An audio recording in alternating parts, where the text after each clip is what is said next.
Jim. Oh. Jim DeVore, DEVORE.com. So Jim at what do I jimdevore.com. do it at the Okay. very end? When we Just wanna want to click that. recording? Mhm. There they are. There's end down here, right? No. When, Down there? yeah, when you're done. Yeah, So I'm giving Robin Just a hit- few instructions. Click, just hit that. stop recording Yeah. and then turn off your video and the sound. So then they can keep hanging Oh, out. they'll be down here. Yeah, those yeah. are right there. So you just want to click on that like that. Yeah. And both of these. Yeah. Hey, everybody. Happy New Year. Happy New Year. Hey, Robin and Kelly. Happy New Year. Happy New Year, all. To Or you. evening as it is. Kelly, Yeah. how are you doing? Are you feeling better? I am just finally. Yeah, thank you for asking. That's so sweet. Yeah, I got pretty sick there for a little while, Right. but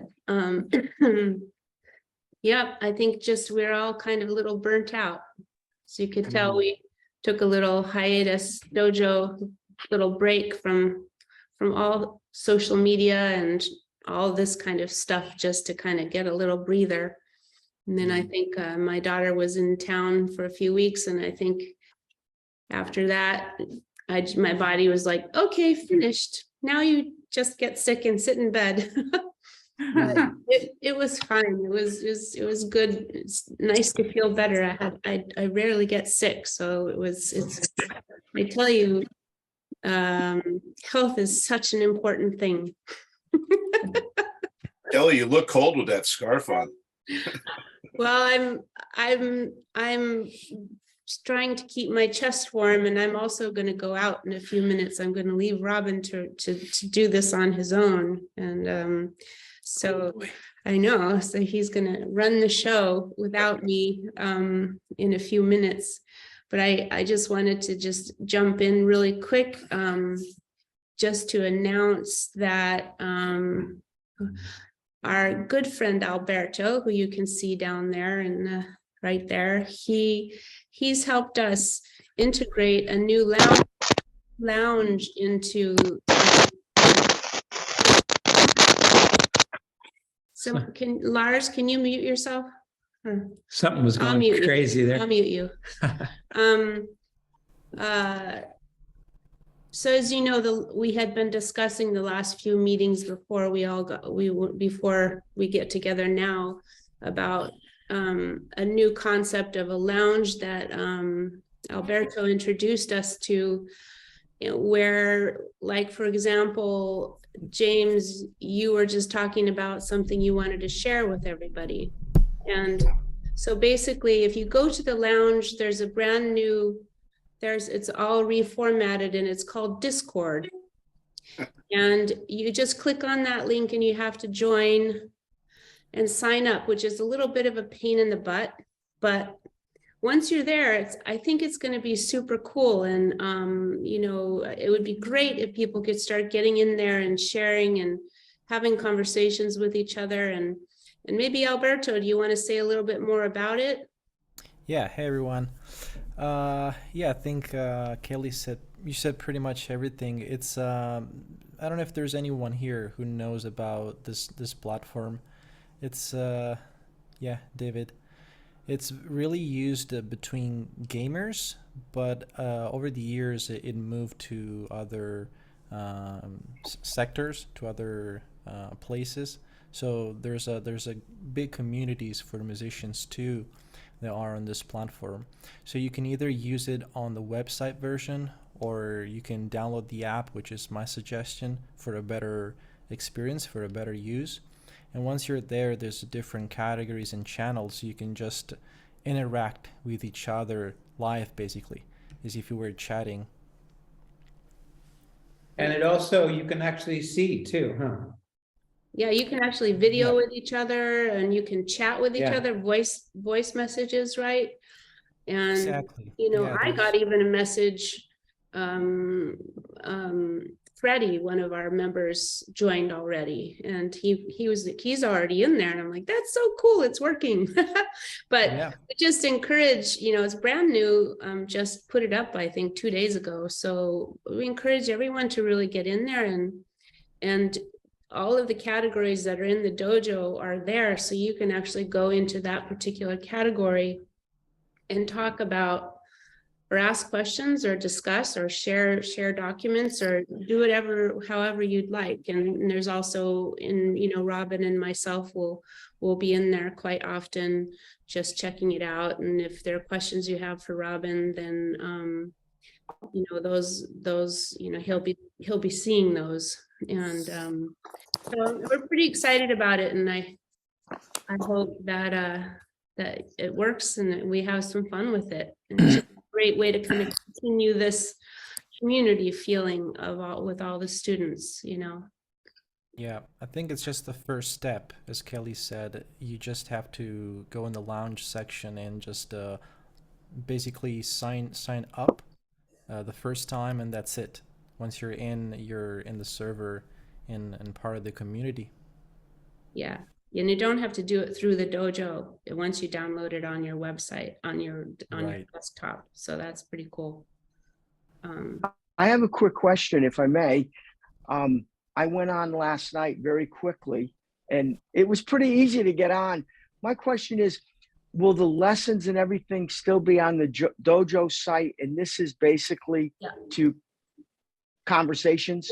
Yes, this is just a way Okay, for cool. everyone to chat and be in touch with each other and talk about things and share documents and share ideas or questions, or Cool.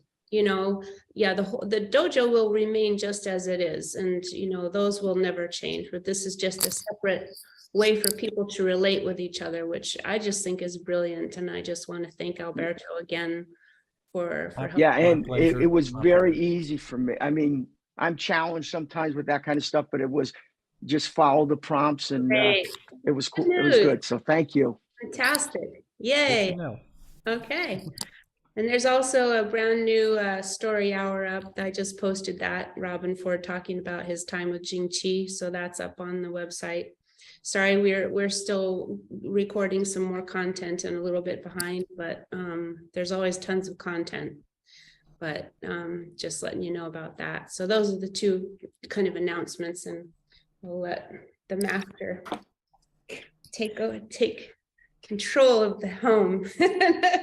And I'm gonna go meet a friend for a drink. So nice to see everyone. Have a good time. You too. Good to see you, Enjoy Kelly. that. You can go here also and see, Where, let's see what. just into the two different pages. Oh, okay, we have 2 pages going here. Yeah, Fantastic. that's the amount. Okay. Okay. So if you want to have a question, make sure you raise your hand so Robben can see like that there's a hand raised somewhere, and then Well, that just helps. that's something you can do on the screen, right? Yeah, they'll put it up. Someone will raise a Yeah. question, like, Yeah. does anyone have a question to start with? We can show Robben with a Well, raised let hand, me, or he can just keep looking for it. You'll Yeah, figure it out. yeah, I'll keep my eyes peeled. Okay, have fun, guys. See you in 2 weeks. All right. Are you out the door, babe? Okay. Tell her hello for me. All righty. Bye. All right. Hey, everybody. Good to see y'all. Got a nice turnout here today. 27 people. That's fantastic. That's great. Do I need to switch pages to see hands, or that should show up down here? Okay. Yeah. Okay. All right. Yeah, it was cool. I heard, some discussion going on. Oh, Lars has got his hand up, and we'll start with you, Lars. But yeah, I heard people talking about some interesting things, and might have to check it out myself. Barry Harris approach. There you are, Barry Harris, Yeah. the pianist. Yes. Yeah. Oh, Yeah. okay. Passed away during COVID, but Oh, yeah, he played with a lot of he was like one of Thelonious Monk's proteges. all right. And I think he actually subbed for Thelonious in times. And He Oh. had that he looked at the world through 6 diminished scales. Dr. Barry Harris. Is that, was he a did he actually, is that what they called him? Dr. Barry There's- Harris? Is this like the flat six? Yes, thing? exactly. Yeah. Well, it's interesting because Yeah. indeed, I think it is because, you know, we've been talking about this on the dojo. I happened to stumble across him talking about this. And Yeah. then there was some other people who were kind of explaining, extrapolating on it. It's like he said, you know, I know that I can go a half step and I have a dominant. Yes. Yeah, okay. Yeah, I just checked that out recently as well. And that is a way that is like a real way to be able to expand your understanding of the use of the diminished scale. Yeah. Yeah. It kind Yes. of blows me away. It's so easy. Uh-huh. Wow. Yeah, I hadn't explored it quite yet, you know, but I just listened to him talking about it a little bit, and I took a look, you know, at what he must be talking about. And yeah, okay, well, that's great. I think if people should check, you know, get in touch with James there and find that stuff. It's pretty cool, pretty cool.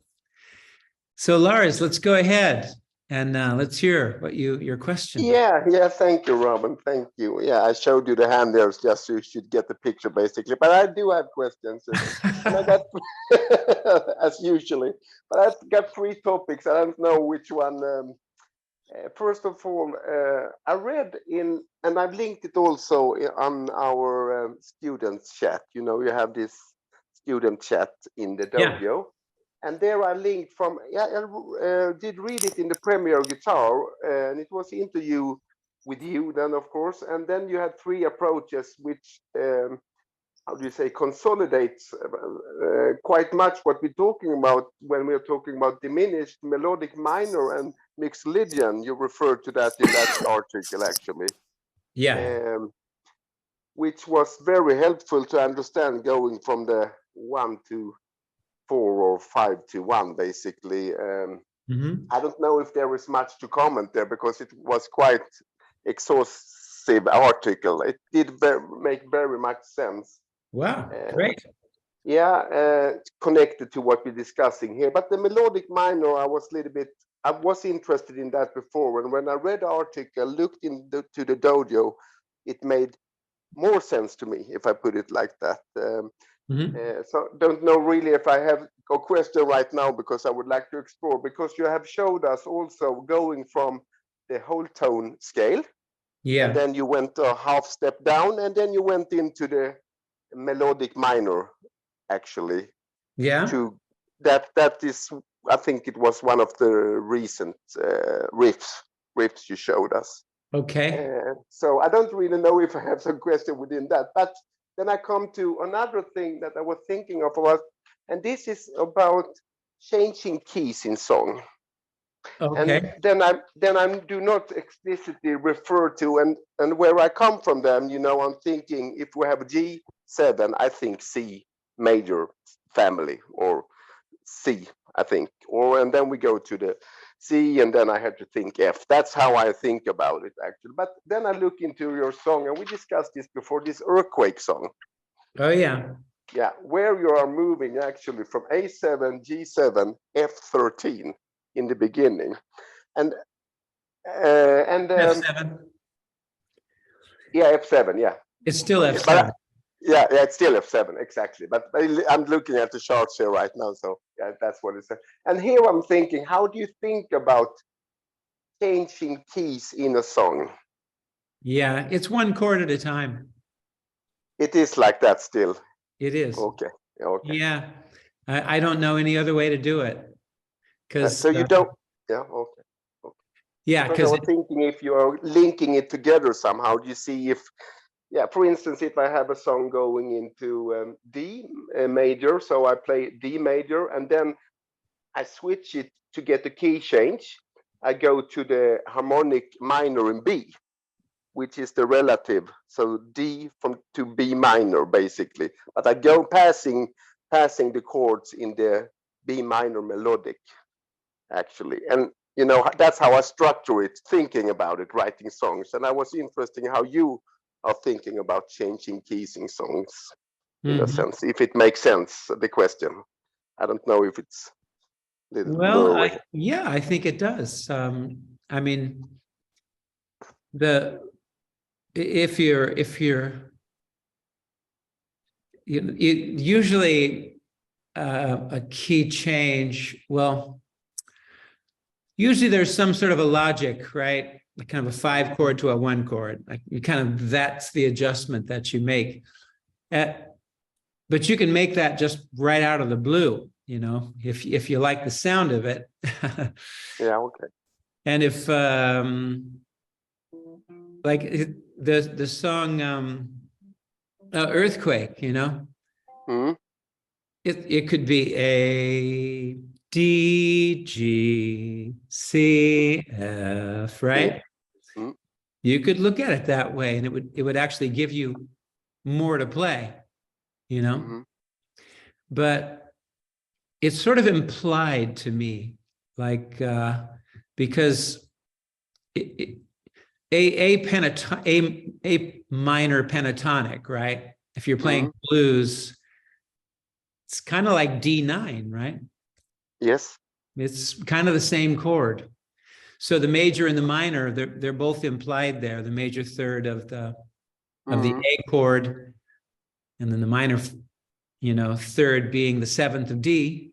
The scale's pretty, a lot of common tones there, right? Yeah, it is. Yeah. Yeah.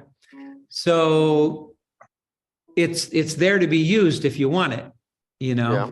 You can go 1 chord, 4 chord, 1 chord, 4 chord, which is the 5 of 1 chord. So that's a way to open it up, you know. I had honestly never thought about that until this moment, but it's like the circle of fourths, right?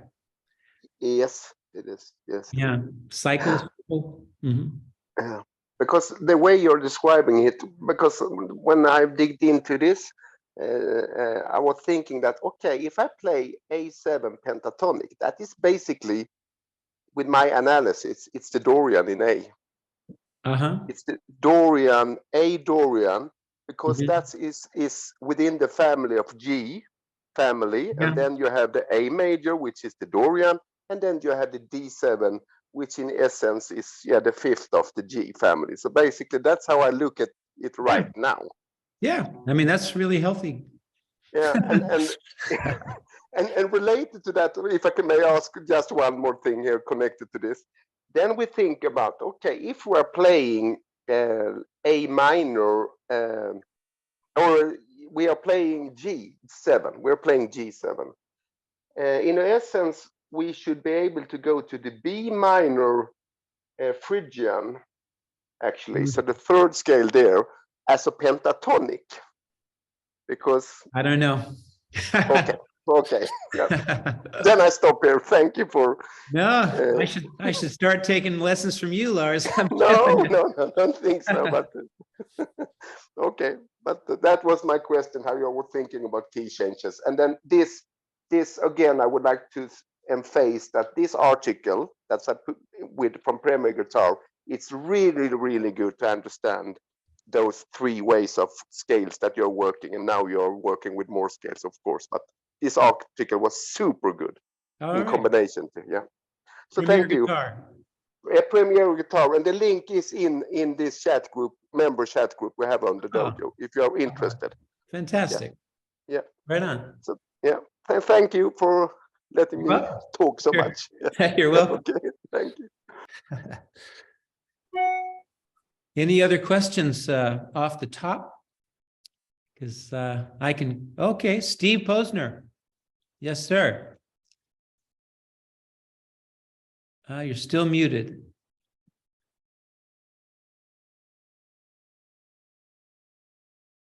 So there we go. I just tried to download and install Discord. Yeah. And I got a fatal Java error. I don't know whether it's my system or something to do with them. But you know, there is an issue of some sort. Okay. Kelly just split. She's the one who's, been putting this together. And Alberto's over there, but I don't want to spend too much time on the chat, working with the technicalities of that. But write to Kelly. Okay, I will. Yeah. Or Steve, if you want to send me an email, I'll be happy to help you out. Sure. What is your email address, please? Okay, I'm gonna type in the chat. Okay, great. Thanks. Yeah, sure. Fantastic. Thank I you. thought fatal Java error is when you run out of coffee. Let's Well, I see. don't know anything about technology. Nor do I. I thought I saw something on the chat. I'm going to go back here. Oh, I'm just bouncing around here like a loony. Okay. Do we have another question? Yeah, from Roberto Monca to everyone. Mine doesn't work as well. Okay, but let's keep it to guitar for the time being. And I see that Steve now has a guitar question. Well, yeah, I was just wondering if anybody wants to talk about Jeff Beck and his passing. Oh, yes. I mean, it's an open forum here. I certainly was shocked as everyone else, Did you ever get a chance to play with him? I did not. And of all the guitar players on the planet, he was the one guy that I really was like, I would really like to get up and play with Jeff Beck. Yeah. That would have been cool. So I don't know, what really to say. I didn't know him personally. And I wasn't into Jeff Beck when I was learning the guitar.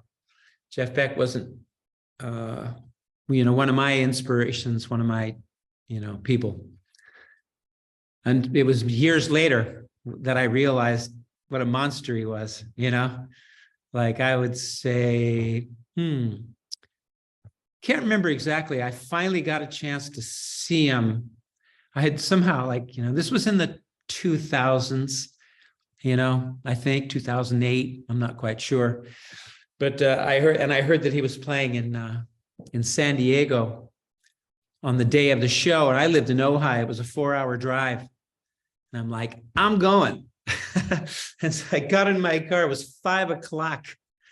Traffic on the 101 all the way down, to San Diego. I arrived just as he was walking on stage. And it was just fantastic. Many of you may have seen him play, but it was just so great. And Vinny Caliuta was on drums, and he had Pino Palladino on bass. I saw him with Pino too. Yeah. I'm not sure who the keyboard player was, but he had keyboards. And Beth Hart came out and sang a few songs with him as well. And I was on a couple of festivals with him over the years.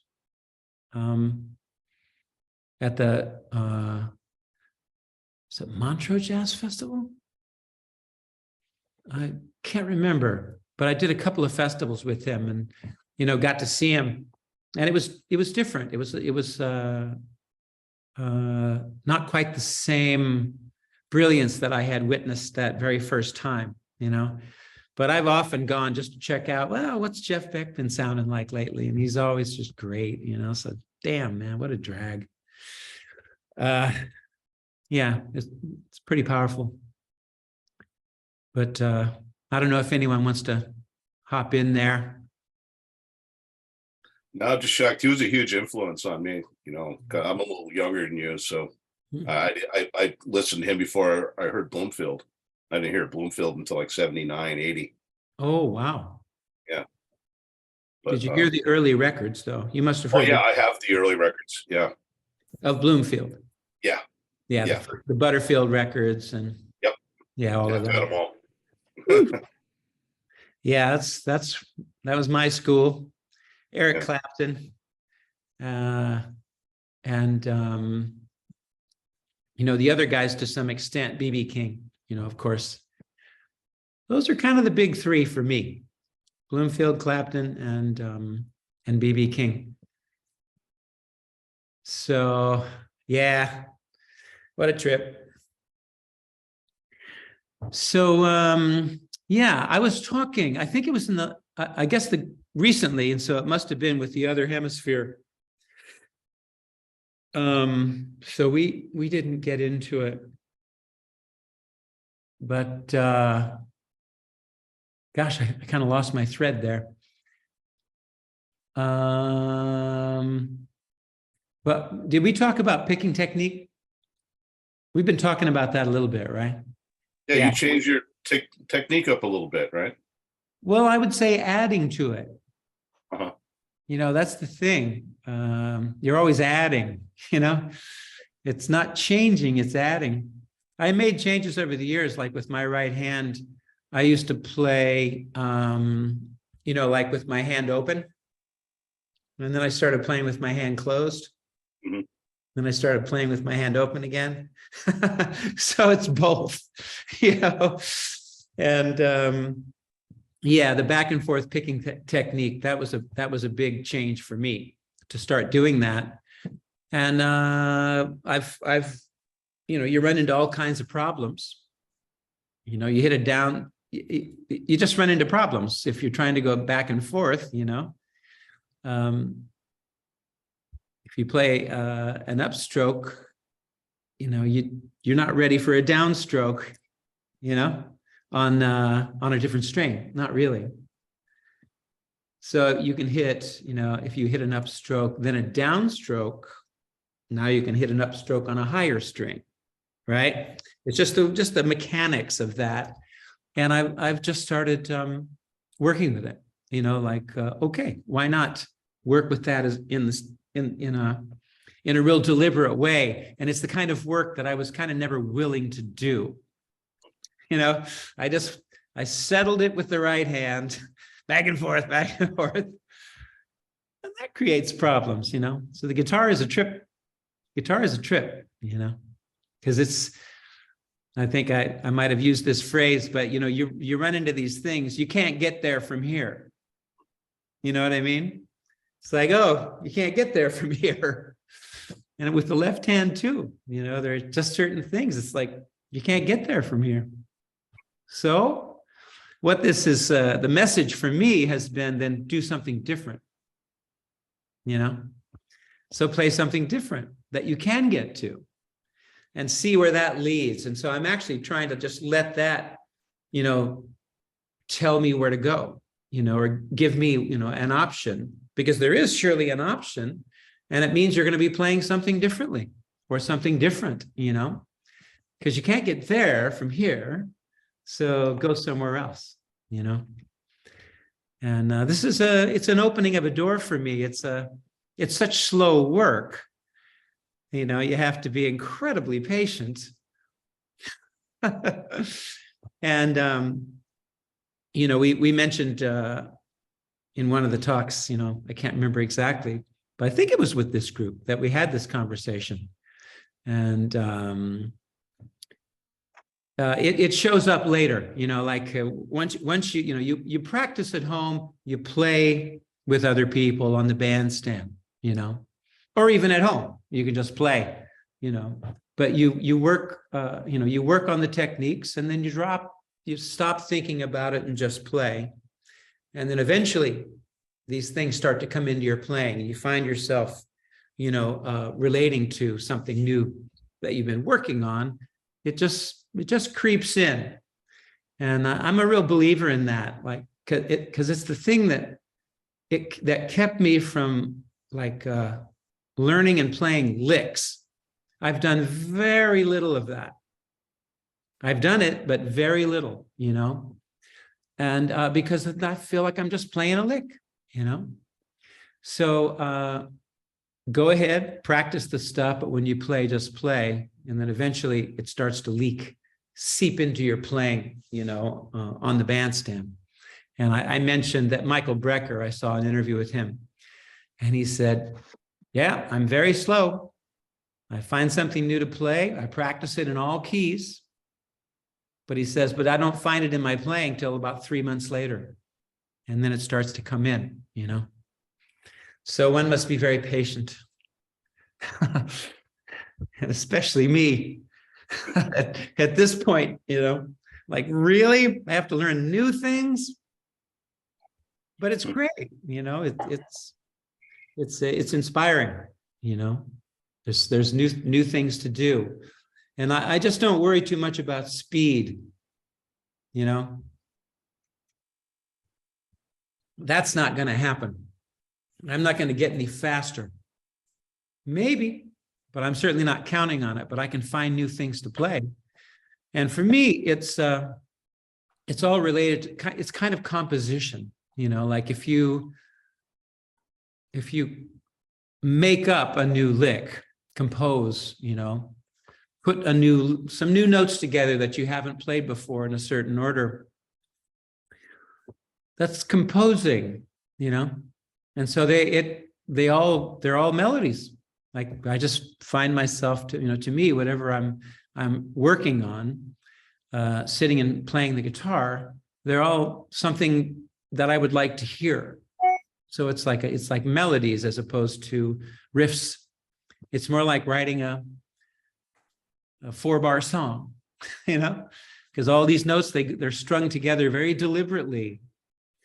You know, they're not willy-nilly or quote improvised. You know, you put it together and you have to figure out the picking technique, you know, and are you using pull-offs or not, you know? So it's kind of like composing, and that's really right up my alley. That for me is kind of where I always go back to. And it started to some degree with, in order to play, get a group of musicians together and play, you have to have something to play. What are we going to play? And that's why jazz musicians, you know, standards, man. The song was taken care of. They could practice their craft. Different songs, it's still basically the 2-5-1, you know, to get you from here to there. And there was a whole tradition in which you could practice, you know, all of that stuff you were, you know, working on at home. And you could go out and play it with other people and just call the tune, everybody knows it, and they all go. But nobody's writing, you know. Very few really, you know, very few people took writing very seriously in that bunch. And Wayne Shorter, for me, was like, he was the big inspiration with Miles Davis's band, the things that he did with Miles, wrote with Miles's group and with his own records as well. So it's like, yeah. So I started writing a long time ago. And so for me, even coming up with a new riff, it's composing. But I don't walk out on a bandstand and I'm going to play that riff. Because once you play it, it's gone. Now what? You know? So you just let these things seep into your playing. You practice it, quote, at home, you know, or on the couch. And then one day you find yourself playing it on the gig. By the way, I mentioned this recently, and it's kind of obvious, but if you're an electric guitar player, play plugged in. Plug it in, man. Plug it in. And keep your posture as you would when you play also. So standing up is better if you're a standing guitar player. But if I'm sitting down, I always sit kind of on the side of the chair so that this is just hanging. You know, the guitar is hanging down there. So I'm still, you're not practicing like this and then playing like this. You know, these things are really important. Anything you do deliberately serves you. I try to keep my straps so it's like the same when I'm sitting down as when I'm standing up. Uh-huh. Well, you probably play kind of high. Yeah, I do actually. I do. I don't do the splash thing with the guitar way down there. Just, right. You know. Problem solved, man. Yeah. All right, questions. Let's have a question from somebody. It could even be about what I was just talking about, if it made you think of something, you know. Frank has his hand up. What's that? Somebody said something. Wow. So I see 4 participants raise their hands. I just don't see the hands raised. Okay, Frank, let's go. There I go.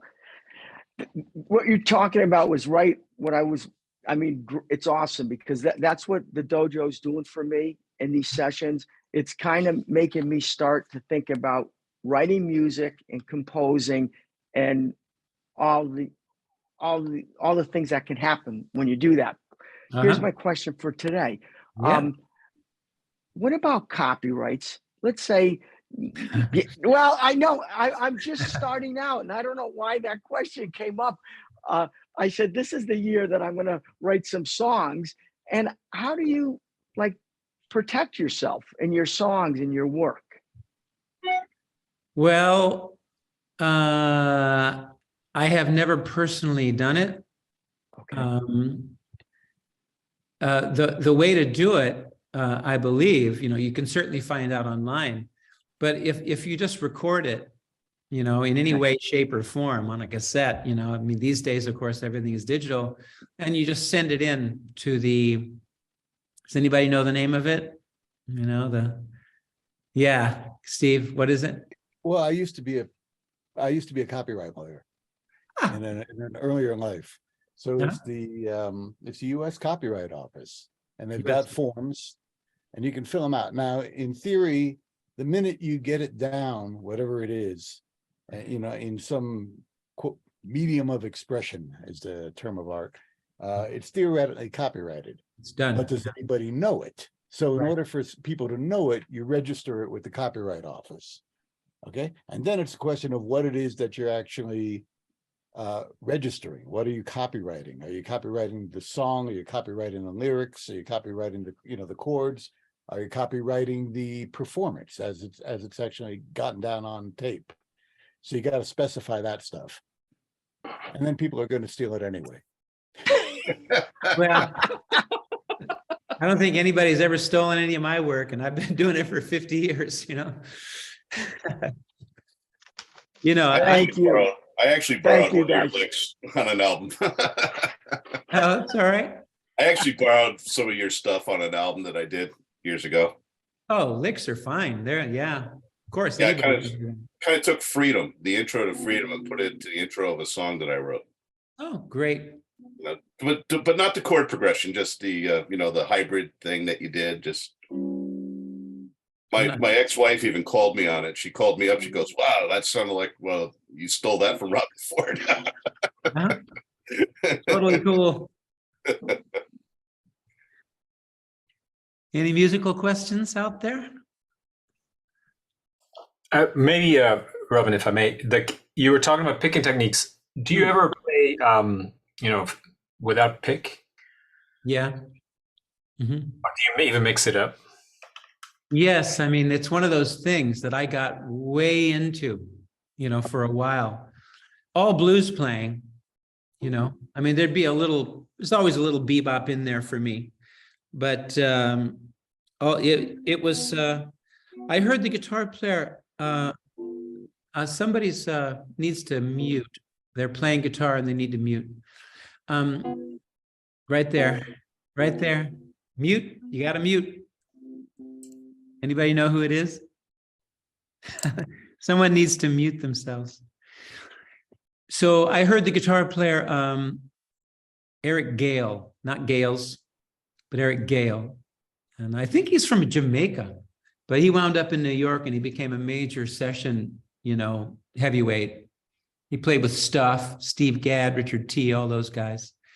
And just the way he played sounded to me, he had this very, like the attack was very soft. And yet it was snappy and funky. So I found that if I used my thumb, in particular my thumb, and then my fingers a little bit, I could kind of generate that sound. And the first time I ever tried it was on, there's a song called Need Somebody on my record, The Inside Story, my first real solo album. And it actually was a song written by Richard T. From Stuff. So if you want to hear where that began for me, it's on that particular song, Need Somebody, on the Inside Story album. So that's where my, dive into working with using my fingers started happening. And then just over time, it lessened. And, you know, you go through phases, at least I do. I go through phases where I want to work on something in particular, you know, or I want to play faster, or I want to play slower and more melodically, you know. And so you have to spend time doing that, you know. Just kind of focus your attention. And like right now, I sit down and pick up the guitar. I'm working with this right-hand picking technique thing, you know, where it's like, okay, how about 3 notes down, you know? And I always felt that was sort of cheating or something. You're supposed to pick them all, you know? So now 3 notes down, 1 up. Now I'm ready for another downstroke. You know, it's like I'm doing this now. So I'll be doing this for a while. This is my work now. You know, I'll probably work on this for quite a while as my main focus. So yes, I did do the fingers thing. And again, it's like, it's not changing your style, it's adding to it. It's just putting more things in the bag, you know. Okay, now I can play with my fingers, you know, some. Now I've got the back and forth thing. And just, you know, dropping these things into the pouch, the toolkit. So I haven't much to say about the finger picking thing other than, you know, whenever I've been asked about it, you know, like how do you decide which finger to use? I would always say I hit the string with the finger closest to it. And that is my honest to God answer. That's all I've got to say. You know, I never thought about it very much. Just, okay, boom, you know. Yeah, there were 5 participants raised hand. Let's start at the bottom. I'm not sure which way this thing goes. Dave Allman? Yeah, hi. I think there were a few people ahead of me, and I feel like I hog the space sometimes too much. So like I noticed Roberta and Chris. Okay, yeah, I see Vincent, John Burke, Chris, you. There's Roberta. I don't know who came first, you know. I know I was last, so I'll wait. Well, let's go with, was it Vincent? I noticed Roberta had her hand up a while back. Okay, Roberta, let's go. Oh, I had the same question about the pick-in. And I just wanted to point out, Jeff Beck was a big use your fingers picker. He didn't use a pick. And that's one thing I think that one of the reasons I started trying to do it without a pick as well. Yeah. But I find myself sometimes when I'm practicing your music, I don't always have a pick. Mm-hmm. And it's a very different style. Okay, because it changes the sound. But I guess if I'm not using a pick, you just go up and down as you're. I mean, you can still do your thought process without a pick, only you're using your fingers. Well, as I say, you know, for me, I just hit the string with the finger closest to it. You're closest to it. Okay. I'm practicing. Yeah. So I'm practicing. And yeah. But don't be attached to any particular, you know, anything anybody says, you know. I think the real ticket is to find it yourself as much as you can, you know, like, because you might wind up like, I mean, Wes Montgomery is the ultimate example. He used his thumb and that's it, you know, and, you know, change the world, you know. So, you know, really you work with your own physiology, and you don't have to be the fastest, you know, you can be the slowest, and you can, you know, have more to say in a musical way, you know. So tone, whatever gets that tone that you're looking for, you know. Well, can I put this out there? I listened to it's completely different. Basically it's a bunch of folk singers from Canada, and they have this podcast, the Write Songs You Love podcast, and I've been doing that.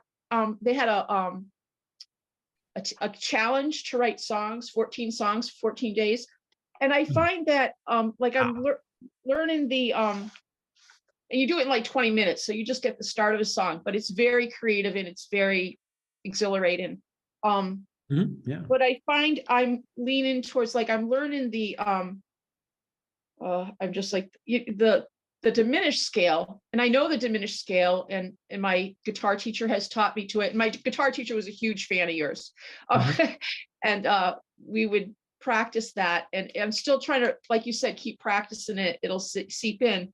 But I find myself when I'm writing songs, I love the E minor open, and I love E minor harmonic, but that's not you. I don't know. Do you ever play an E minor harmonic, or the harmonic versus the diminished? Well, sure. I mean, they have different applications, you know. Okay. Right. I mean, the Different diminished. sound. What? A different sound. Yeah. Yeah. But I mean, the diminished also has the quality of being an altered 5 chord. So it has a purpose, you know, that allows you to make an altered 5 chord change, you know, to a up 4th. So, you know, I mean, yeah, it's just from that point of view, you could just look at it as a mood, you know. Yeah. I mean, if you're not changing keys, both of them will work. I have to say, I get confused with the melodic minor and the harmonic minor. So, what is the melodic minor? Just flats. It's flat third. It's a major. Otherwise, it's all major. Yeah, harmonic is sharp 6. Okay, Yeah. so it's a minor chord with a major 7. Yes, and a major 6. Yeah. And a major 6. Yeah. Okay. Yeah, that's a great sound. You know, I like that sound a lot. So sure, if you're just in a 1 key situation, you can play the diminished scale. You can play that scale, as long as everybody else has some understanding of it. I'm hearing somebody's guitar again. Make sure you're muted. That's me. I got to do. Okay, make sure you're muted. Yeah. Thank you. You're welcome. Okay, let's go to John Burke. John Burke? Yeah. Just a commentary. Been, you know, working through the lessons now for a while, and I kind of recognized I was trying to make too much of some things sometimes, and kind of cued in on something you said last time, like triads work, you know, and I just kind of went back and said, okay, you know, let me look at the changes, like Little Wing, you know, let me just play the triads of each chord. Now let me, you know, do the, you know, add the 7, or, you know, just real basic stuff. Like, let me make sure I'm hearing the harmonic structure of the tune. Yeah. And then you said, you know, something else like, hey, you know, just play a major arpeggio sometimes. That, you know, that works. I just started, I think I was trying to over rotate sometimes on, like, let me make sure I'm playing something really complex, and, you know, right. you know, like, yeah. So just sometimes you give that kind of guidance, like, just, hey, keep it simple. And I found a lot coming out of that. So I just share that, because it's, you know, it was helpful to go back and then try and start adding on from there. So wonder if you have any thoughts on, you know, working from that. It's a beautiful thing, because it's just instant music. Yeah. Play a triad, it's instant music, you know. And especially if you play it and you go wow wow wow, you know, with a whammy bar. Now that's very cool, you know. Or wow wow. I lost myself on the screen here. Sometimes it helps to see myself. I don't know if I'm fitting in there, but yeah, make the most you can out of that. Make the most you can out of a major scale. Make the most you can out of a major triad, minor triad, you know? Yeah, it's like really play the note, you know, like really hear it, deliver the note, you know? Exactly. Because I was trying to play so many things that I really wasn't hearing. And I'm like, let me just cut the BS and, like, make sure I'm really hearing this, you know? Yeah, yeah. So I find myself playing less. That's my style. Yeah. You know, I recorded this song on the album Bringing It Back Home. It's an instrumental, and it's in C minor. And the mood of the thing is so C minor, and it's kind of like C minor is the third chord of, it would be A flat, so it's C minor, B flat, A flat, like that kind of flat six kind of a sound, but there's room to put the other thing in it, but the song is telling me that. The song is kind of saying flat six to me in my general feeling for it, and so at the end of the tune, it's just a C minor vamp, and it's very. Have you ever heard the tune? I can't call it. It's called "On That Morning." Oh, and it's on the "Bringing It Back Home" record. So I listened to it fairly recently, and on the end, I only play notes out of C minor 7. Like, I can't bring myself to play any other notes. Yeah. Because it's going to break something for me. It's going to break that mood. So I just didn't. And who cares? It's one vamp out on one song, that you played one time, whatever. There's all these other songs and moments in life, so that's what I felt. And so I just did it. And I'll tell you what I think is a really good example of this. And it kind of shows like Hendrix's kind of understanding of that kind of thing. On All Along the Watchtower. Oh, love it too. On the guitar solo, he never leaves the pentatonic because he would break, he would hit that major 6, because All Along the Watchtower is flat 6, right? Da do flat 6, right? Doom, doom, doom, doom. Yeah. Shaky, okay? Yeah, thank you. So it has that sound.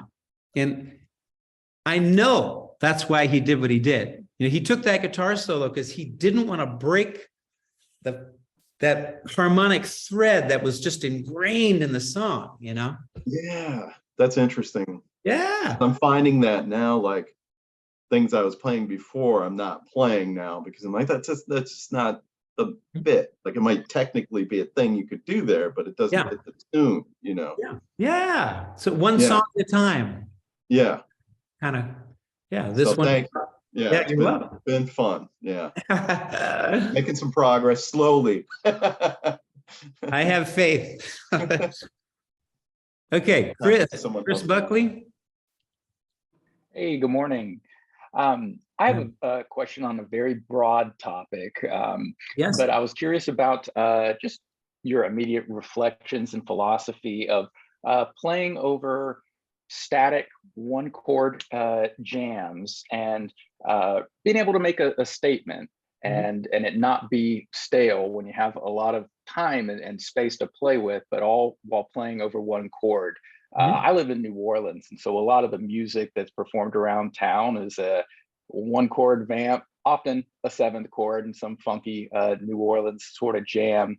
And I know that you have a lot of experience when you were playing in Miles's band with, single chord jams, and was curious your philosophy when you're approaching a jam and you're going to stay in one place and want to spice things up and keep it interesting. Well, one of the aspects of that, of course, like you just mentioned New Orleans and, jams in New Orleans like that, the type of music that you're playing, So if you're playing something like, Hey Pocky Way, you don't really want to play the diminished scale. And, that's the way, that I learned the one chord jam thing is by, I relate to it primarily as kind of a raised 9 chord, So that minor third, major third, you can play with that as opposed to a 9 chord, or a major 6 chord, But let me see if I can do something here. Let me ask you this, Chris, are you familiar? Kind of familiar. Oh, I'm not plugged in. Sorry, I'll be right back.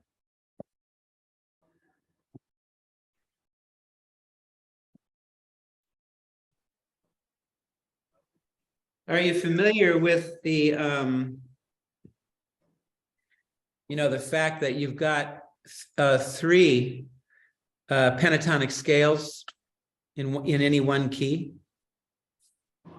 I heard you mention that on a lesson recently as it pertains to dominant chords, and I hadn't thought of that, and it was a really interesting idea that I heard you speaking about a few weeks ago. Yeah. So, like if I think I'll do this in E because it's got that nice low E chord. Can you hear me? Yep. Yes. Okay. Well, to me, that kind of New Orleans thing, it has sort of a major, a brightness to it, right? So that's like in the key of E, that would be C sharp pentatonic, C sharp minor pentatonic.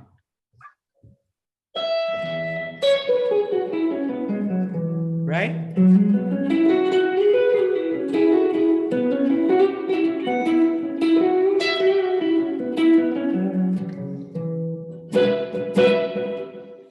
You know what I mean? Mm-hmm. So you've also got E minor.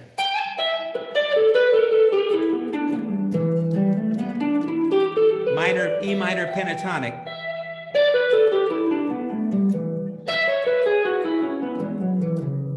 And you have that. So you've got C sharp minor pentatonic. You can just play C sharp minor pentatonic, and that will absolutely serve that E chord, seventh chord, So it would be important, Chris, for you to know what that relative minor is. It's called the relative minor. Mm-hmm. C sharp minor, relative minor to E major. Dee da dee da dee da doo da. So if you're in the key of A, would you know it would be F sharp minor? Yeah, okay, Mm-hmm. good. So you understand this, right? All right. So you can also, boy, I keep jumping around the screen here. You can also play F sharp minor.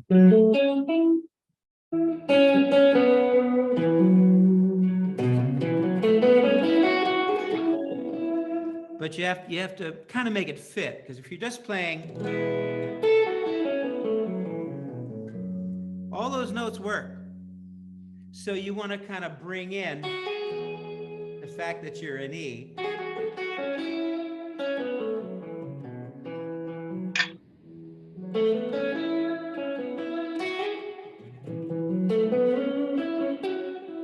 So I'm sorry. F sharp minor.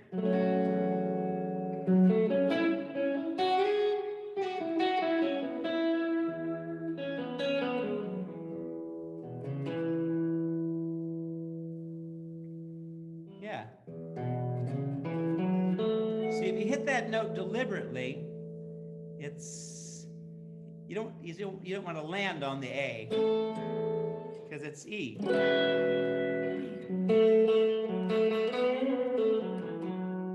can't play the F sharp minor deliberately F sharp minor. You gotta, but all those notes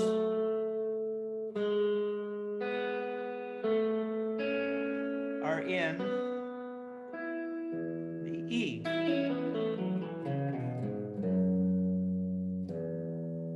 Is B minor another option?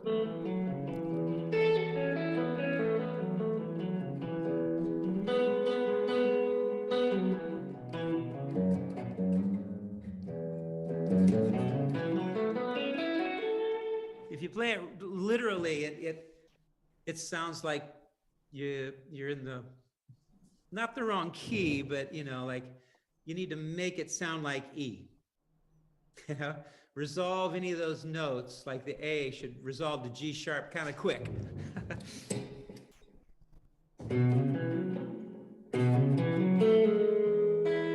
Right?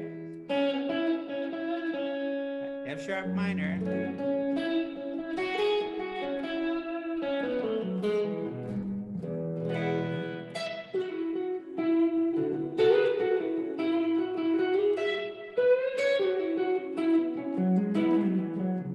That's all C sharp minor. Very deliberate.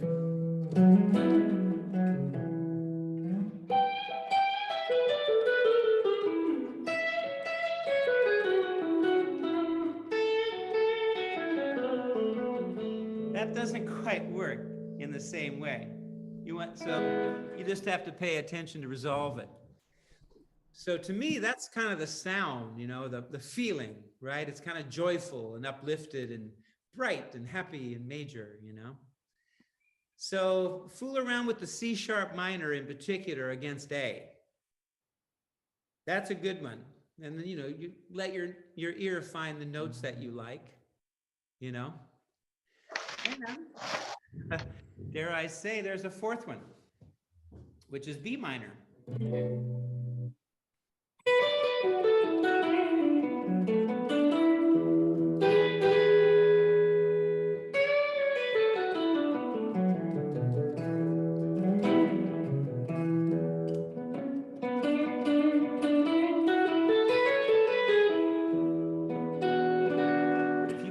If you play a B minor over E, you've got an E9 chord.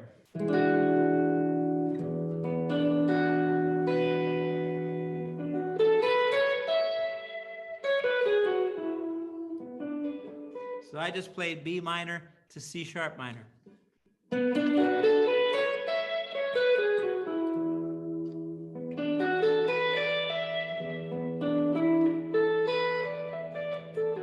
B minor to the E, C sharp minor.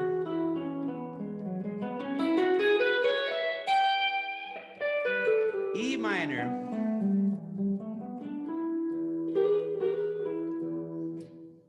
So those three are the good ones. The F sharp minor, it works, but it kind of leaves you hanging.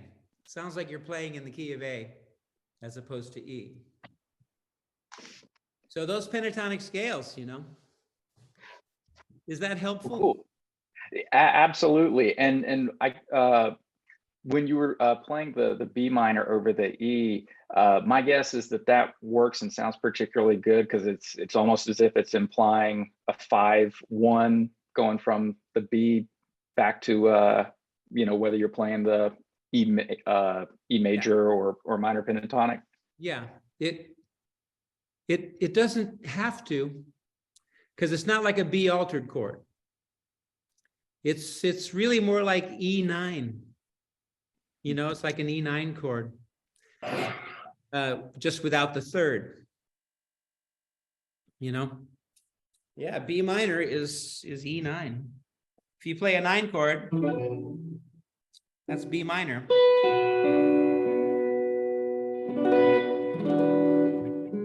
It just has the third in it. Take out the third, it's B minor.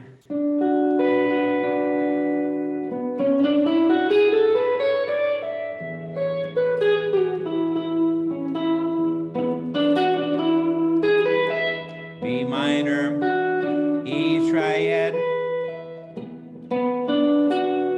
B minor. So I'm just playing B minor triad, E major triad. This is kind of what we were talking about a little bit ago, about just play the chord, And you have all those triads that are in the harmonized scale of the song. That's really neat to think about, and certainly gives me my assignment for the week. All right, great. Okay, did we ever do Chris Buckley? Because I'm losing track of that was me. Oh, I'm sorry, man. Yeah, because you were there. did we do, so Addie Levy? Do we have Addie Levy? Yes, I'm here. Do you have a question? I'm just listening. Okay, Thank I'm you. sorry. That wasn't a hand up thing. No, it's not mine. It's not mine. It's David Allman. Yeah, David, yes. Yeah, hi. First, a quick little story. So I was in a guitar shop outside New York City, pretty high-end guitar shop. I learned about the shop from Jeff McElrain, by the way, Robin. And on the wall, there's some good photos of iconic guitar players. There's a photo of B.B. King. I'm wondering if anybody here can guess whose picture was next to BB's. Jeff Beck? No, not quite. Robben Ford. Reagan? Robben Ford, come on. Oh, well, that's nice. Thank you. So here's my question. So, I've been going back and forth on whether to ask this because I'm trying to formulate the question and hope it's an effective delivery of the question. So it's about how you approach chords over blues shuffles and related songs. So I saw you play in Philadelphia about 1.5 years ago. I was in the first row right in front of you. Okay. And the thing that struck me, amongst many things, was how maybe the band's playing in one measure. Let's say everyone else is playing an A7. You hit 4 different chords. Can you talk a little bit about how you think about that? Are you hitting 4 different voicings of the same chord, or are you harmonizing the chord, or maybe a mixture of those approaches? Well, pick a key. A? Let's say it's A, yeah. Okay. So if you're playing in the blues in the key of A, do you know what the major scale is that runs through it? If it's A7, then that would be a D major. Exactly. So what I'm playing are the triads of the D major scale harmonized. So A is the 5, right? So okay. G would be the flat 7. Yeah. No, so which is the G 4 would be the chord 5 of D. Yeah. Is that? Yeah, it's the 4 chord of D, right? Right. Yes. Yeah. So, it's Mixolydian mode, right? So everything needs to sound like A7, but it's all D major. Okay. And as I always love to say, because I think it's so descriptive, it's the white keys of the piano. Tonic, third, fifth. Boom, boom, boom, boom, boom, boom, boom. That's what I'm playing. I'm playing those triads of the white keys of the piano, so they would be exactly, if we were in the key of G7, it's all the triads of the C major scale. Right. So let's say we're in G. So you're playing just different triads. Are you thinking, here's a C triad, here's a D minor triad, here's an E minor triad? Yeah. Mixing it up and then basically changing the key as the band moves to the next chord. Yeah. Okay. And of course, for me, there's always that guiding, element of whatever's the top note is of my triad, right? And most of it happens on the B, G, and D strings, right? Like all my voicings are really coming from there. So if we're in the key of G, something I should interject here that I discovered. So you have major triads and minor triads when you harmonize a scale, right? C major, D minor, E minor, F major, G major, A minor, then B diminished. C, the B is the wild card there, So I hardly even talk about it. But it turns out, like if we're in the key of G, so that means we're playing the C major scale, right? Starting on the 5th degree. So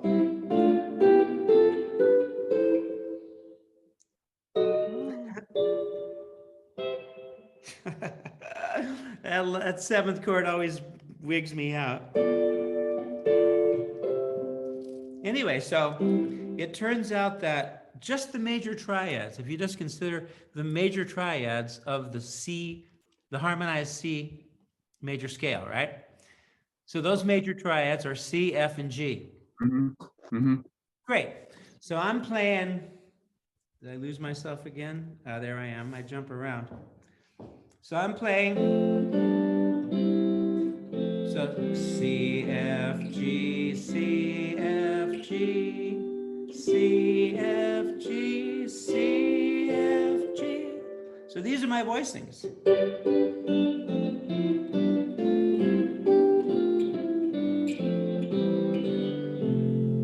So I know them all over the guitar, of course, you know, but those three, so the major triads, you know, of whatever the major scale is that you're playing it.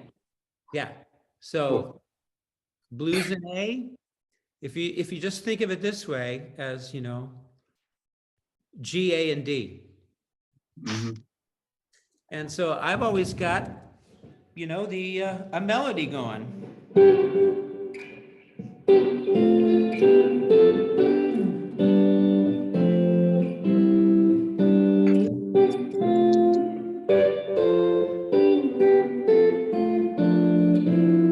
I keep wanting to play this chord,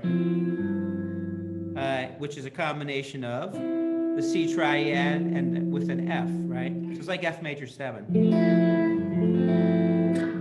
But it's still just a combination of the major triads, you know? It's the C triad with an F in it, which is the dominant here. D minor, right? C, D minor 7. That's F. E minor, that's G. So, yeah, just think about those three chords. I can work with that for a while. That's wonderful. Thank you. Yeah, you're welcome. And dig this. It was years before, I mean, like literally within the last, you know, I mean, I've been playing the guitar for over 50 years, and it was within the last 10, 15 years, 15, let's say, where I realized that those major triads were the major triads to the relative minor triads. You know, F is D minor, G is E minor. So I just couldn't believe it that it took me that long to figure that out. I would always refer to the major triads of the scale. I never made the connection. Well, if the minor chords, they're the relative minors to those major triads. That might be new to somebody here. I'm like, whoa, okay. I mean, it seems like it should be so obvious, but it sure wasn't to me. But that is the tool that I use. I've talked about it a lot. I'm sure that it's in the dojo. I'm sure that it's in there. So I hesitated to ask the question. So I've been through the rhythm course, and there are hints of this in there, but I thought it would be worth asking the question directly. Yes. I hope that's okay. Absolutely, of course. No, I mean, I think everybody, including myself, benefit from this. Yeah. Robben, Let me I finish. from your Chord Revolution Just Foundation. one second. Just one second. I think it's in the intermediate course. The rhythm course is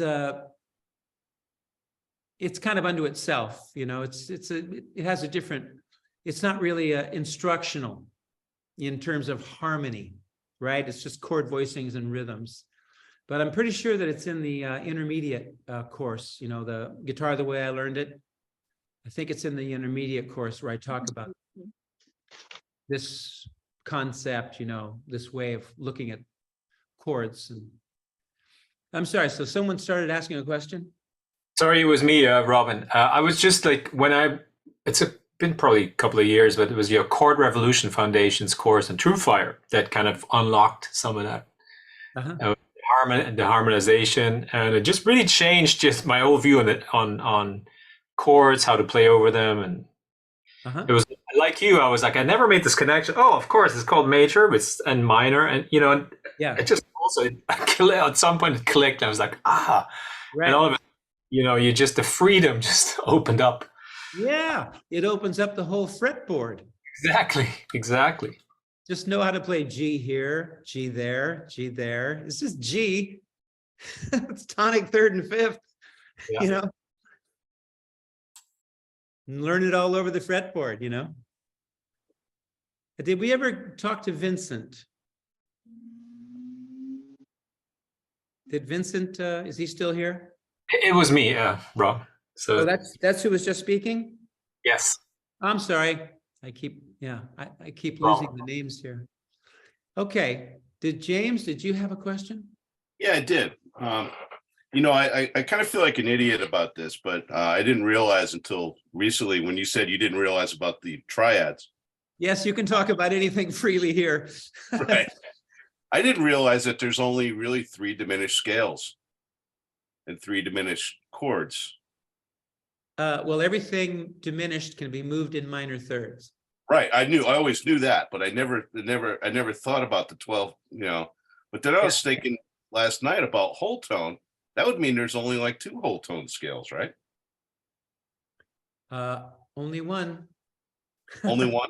Well, I mean, they're the same notes, right? Well, yeah, but like if you start like the whole tone a half step up, that would give you all 12 tones, right?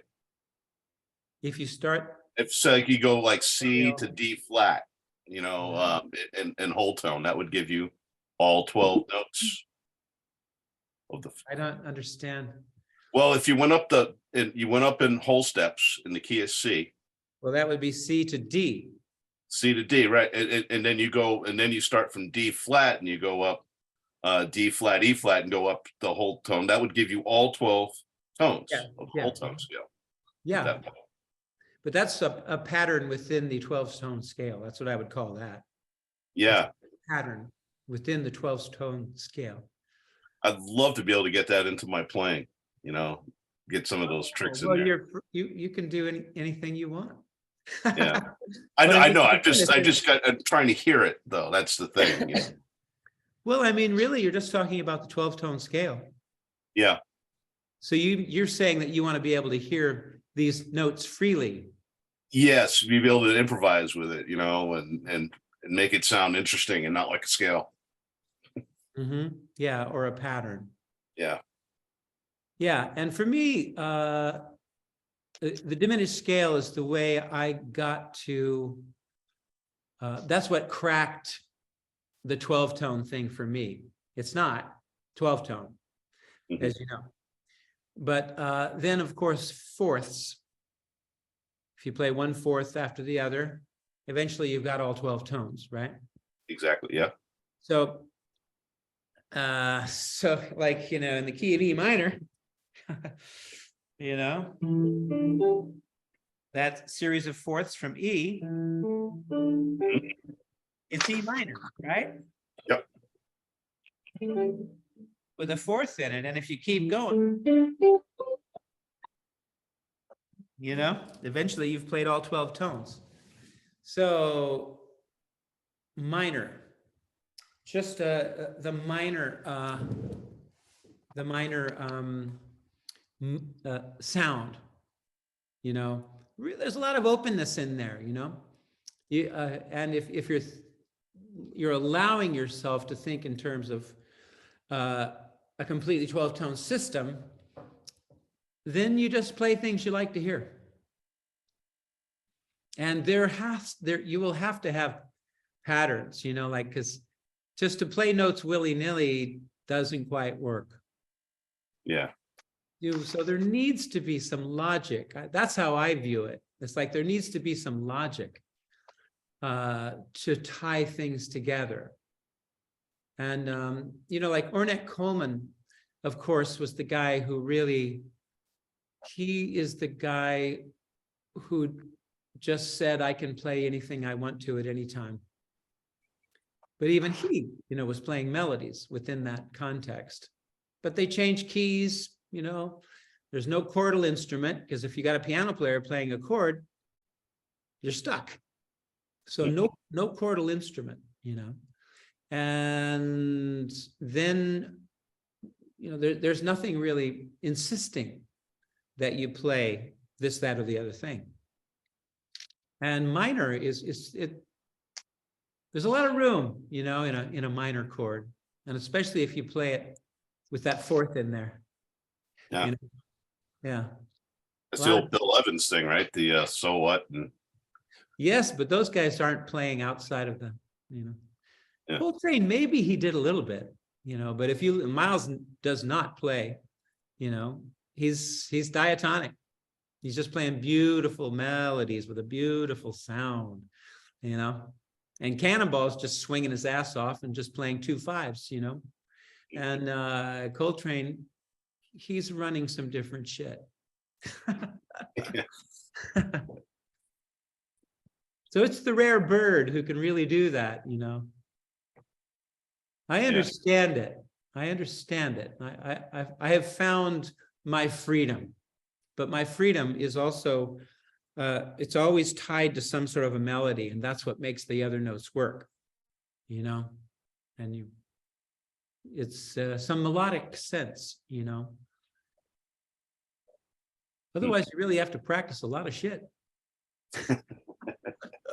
who has the time? Elaine, did you have a question? I thought I saw your name up. Yeah, no, but I'm just happy to be here, you know, after doing my solo gigs, and I just came back home recently, you know. You mean today? Yeah, it was day before yesterday I came back. Oh, you were away from home. Yeah, I'm doing my solo gigs. I'm playing alone. Mm-hmm. Oh yeah. So you're a brave man. Well, it's a really work, you know. I try to work a lot to play alone 3 hours, you know. Oh, whoa! By yourself. Whew. Yeah, well, you need to do what you have to do. Position, you know, to survive. You know? Right. But I'm happy to be here, you know. Well, it's good to see you. Yeah, good to see you too. This is the first one with the Western Hemisphere, right? Of this year. Since our break? Yeah. Yeah. Yes. Right on. Because we did one last week, you know, with the other hemisphere. We have 2. I almost joined in, but that was like 4 o'clock in the morning. I gotta go to bed. I don't blame you. Yeah. Well, all right, everybody. I think I'm gonna have to say goodbye. And it's all been a pleasure, and so nice to see so many people here. And thank you. Thank Great session. Great hang. Marvelous. Thank you. Thank you. Thank you, Robin. Thank you very much. Thank you. Yes, Thank you. Very Bye-bye. good. Jamming, everybody. So let's see what happens with Discord. Fingers crossed. Let's bring the dojo together with Discord. That's nice. All right, everybody. Bye-bye. Bye-bye. Bye now. Bye. Goodbye. I just managed to unmute myself. Bye now. All right, thanks for all the info in the chats, folks. Yeah, no problem. If anybody has any question about the Discord platform, just there's my email there. I might read it again. So here it is.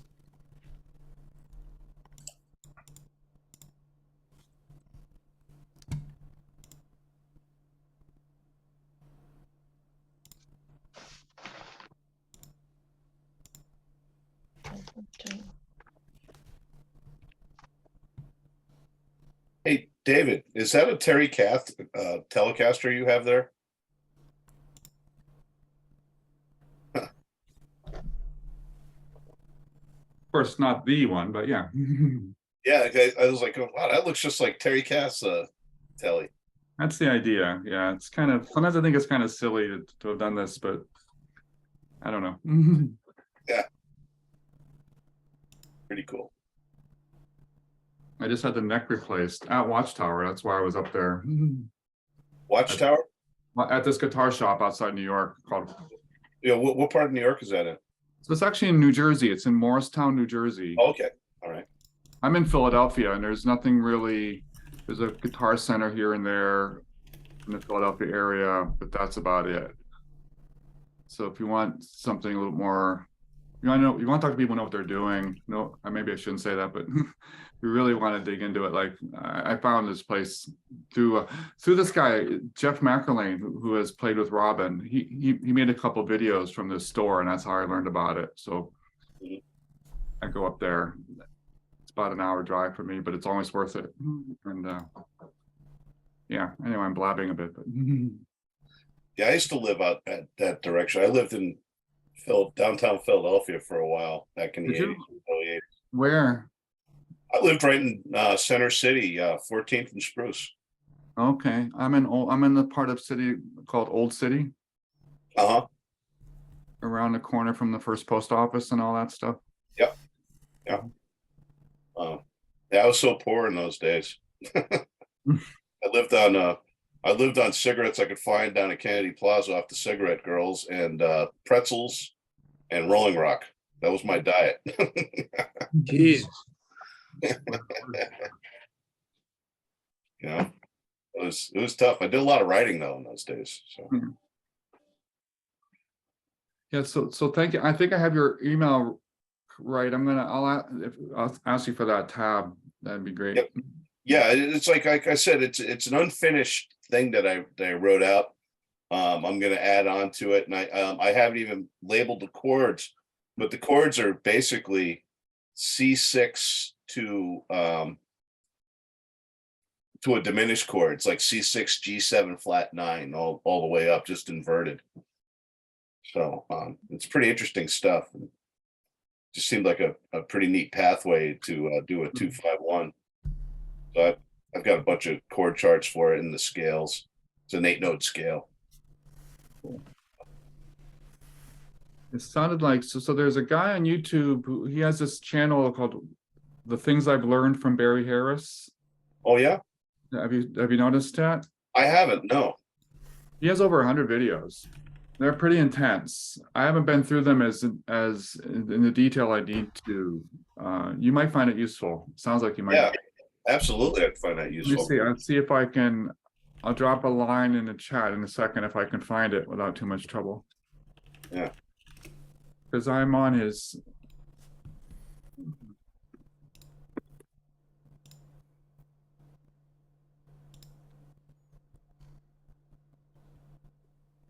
It's really the bebop scale is what it is. The C major, or C major diminished, 6 diminished.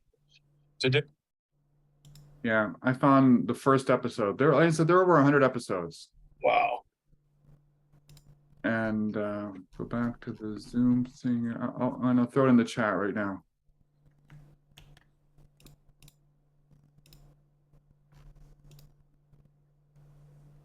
Actually, I think it went to just one person. Let me try again.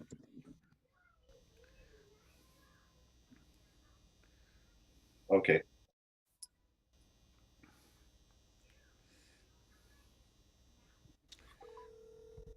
My impression is this guy is mainly a guitar teacher who actually Hey, what's up? trained with Barry Harris. Yeah, I'm probably gonna have to just put it out there. I don't really want to do it, but yeah, I mean, I'm always. There we go.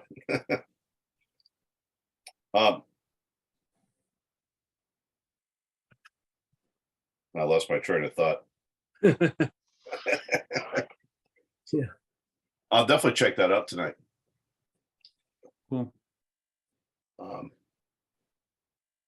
I just, the reason what intrigues me is I kind of get tired of hearing, especially myself playing over 2-5-1s.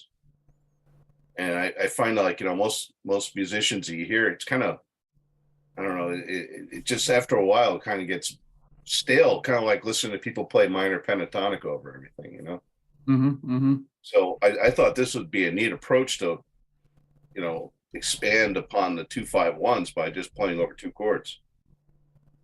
by using this vehicle, you know, the Diminish 6. So I don't know, it made sense to me.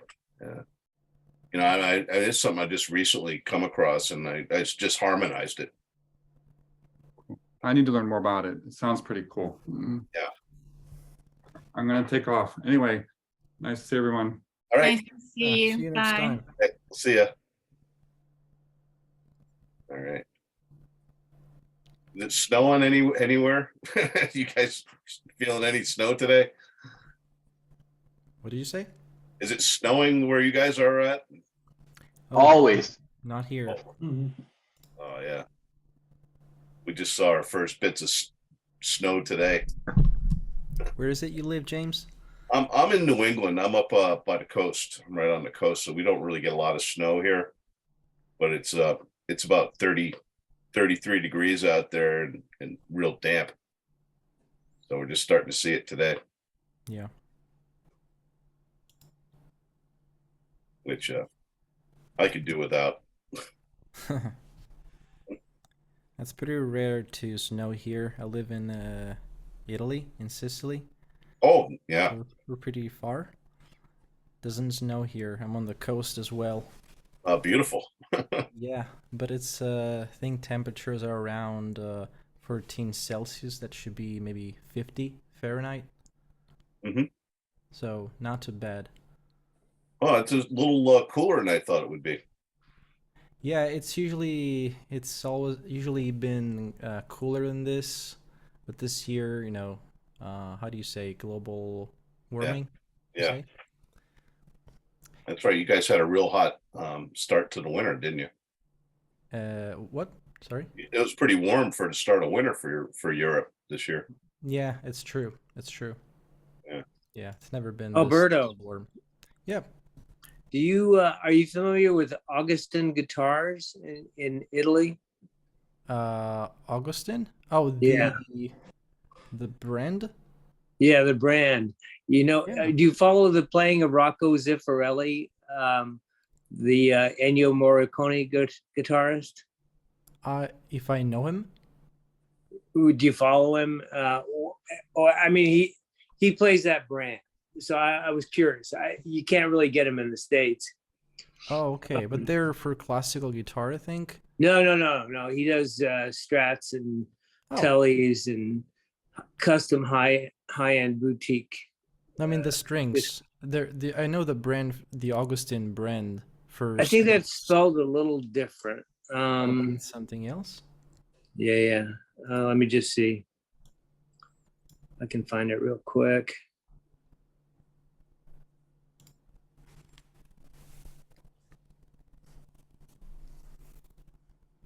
Just curious because, you know, there's a lot of different guitar makers.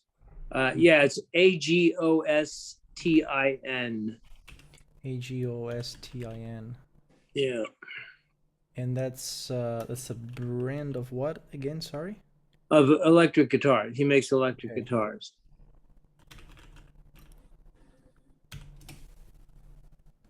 He is in. Oh, okay.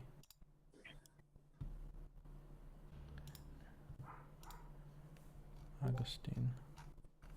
I may have heard of it, but not familiar. Augustine. I mean, he has shops in Rome or dealers in Yeah. in Never played Naples. one. Never In played Naples. one. Have you? No, I never played one. Never played one? Agostino Yeah. Carella. Yeah. Yeah, So he's I'm Italian. curious about those. I follow Rocco intently. So you were saying, you know, getting out of those boxes, whether you're playing 2-5-1s. I find listening to the music of Ennio Morricone interesting because he's led by melody. So, and then you can go back and figure out the degree that's in the melody. So it's led by that melodic content. And then I guess it's up to you or the listener, the player, to figure out what the degree was, right? But I think as Robin was saying, you know, Miles plays beautifully diatonically. And I think that's melody led. He's just trying to figure out what his voice is going to say. And then the chords and everything else come into line after that, rather than building it from the ground up and putting your degrees in there and figuring out where you're going to go, which is more experimental, right? I mean, you could end up somewhere you don't want to be, right? But if you're led by melody, then the harmony follows the structure of the song. So, I mean, that's what I'm intrigued by right now. Or that's what I'm working on. Yeah, you can't go wrong with the melody. Right. I mean, in a band setting, if you're on a bandstand, if you're playing the melody, you're not gonna offend anybody, right? They're not gonna kick you off stage. So that's why that triad theory that Robin was talking about is so intriguing too, because it's like, you know. Yeah, that was very, very clear and very simple, right? I mean, I think, I don't know that he delineated the point that raising the G in the F sharp minor pentatonic scale was the component, and raising the C in the B minor pentatonic. I mean, that was the issue, is the degree right there, right, of the G and the C in those scales. Yeah, as far as I see it. But you could play the sixth. I mean, that's the sixth of E. It works depending on what your melody is trying to say. But I was that opens up something for me, 4 possible pentatonic scales to go to on a 1-chord vamp. That was interesting. I thought that was interesting. I think that's because of the minor chords you would have in that key. Like if you had an E7 chord, as I think Robin was, playing over. Basically, the scales that he was playing, I think they were over an E7 chord, right? Yeah. And they were F sharp minor, B minor, and the C sharp minor, because E7 it's A major. Right, I mean the E7 chord is the 5th in the key of A, and in the key of A, the 2, the 3, and the 6th chord they're minor, and they're F sharp. I mean B minor, C sharp, minor, and F sharp minor, and there's at the same time the minor pentatonics you can play. Yeah, so then follow the circle of fifths, and then everything relative to the 5th of the tonic would be usable. Right, with the minor distinction of a sharping or sharping of a note. I think that's the way to look at it. But one thing I've always done was I learned this many years ago. Was I learned from Don Mock was the harmonized Mixolydian scale, going up like in a chord melody situation, like starting from a C7, say. Right, you're basically just going up. Let's see. Oh.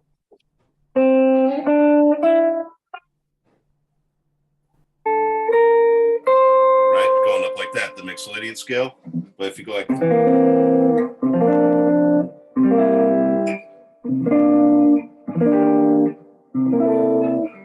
you go. Oh, that's it. Yeah, so one more time, go like C. You can do a C11 or a C9. I just do 11, regular C7, right? And then you come up to here to the B flat over C. E minor 7 flat 5. To the 13, to a G minor 7. To another version of a C9, basically. C7. Yeah. And that's the whole scale.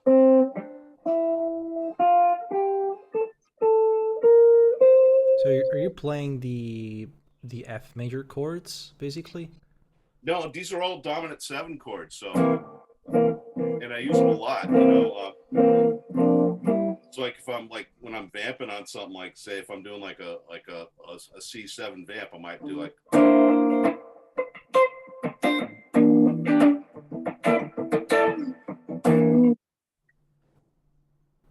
Oh, I see.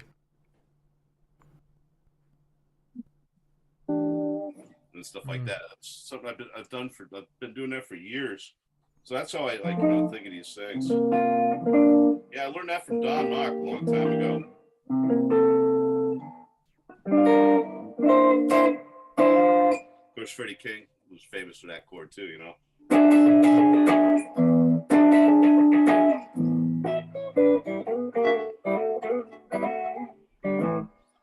But so you kind of create melodies with just a C7 chord. So it's a real cool thing to do on a static band. I like that. Or even in the blues, like if you're playing like a swing blues, you can just do that like. That's cool too.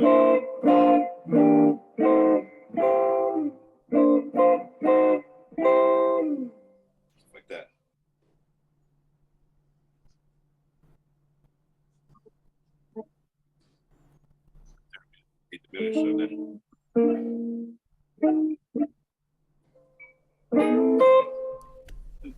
So that's something I learned a long time ago. I should write that out on a piece of paper too. Yeah. But that's as far as I've gone on all of that stuff. I never did like the Dorian, but the chord melody of the Dorian, but kind of the way I think is really all related to the major scale. Because if you have a C7, I know it's related to the key of F major. Yep. If I have a G minor 7, it's still related to the F major key. So for me, the chords I will use if I had to do some sort of chord melody stuff, or just playing and improvising with the chords, they're still the same to me, right? Yeah. Because they're all related to the same scale. G Dorian is C mixolydian and F major. They're the same things. Dorian. Yeah, it's the same. Yeah, coming out at the same scale. Yeah.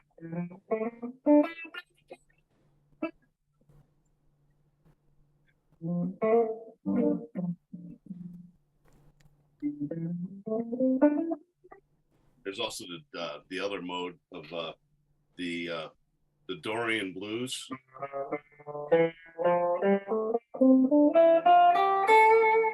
Oh. We drop the 5. Oh, I see. Yeah, just like a blues scale. Yep.